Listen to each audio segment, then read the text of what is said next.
Alright, next we'll be preparing a Nacho Cheese Chicken Chowder. For this recipe we're going to use a slow cooker. We're going to add in the 2 cans of cooked chicken.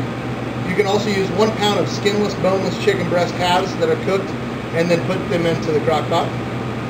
But for simplicity, we're using 2 cans of chicken that is cooked.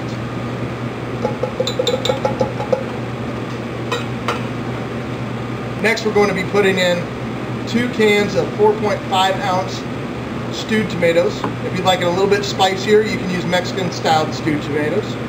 We are not going to drain these.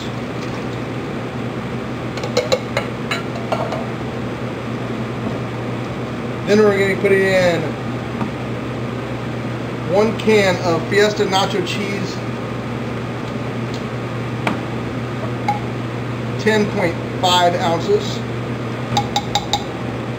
1 10-ounce can of full kernel corn,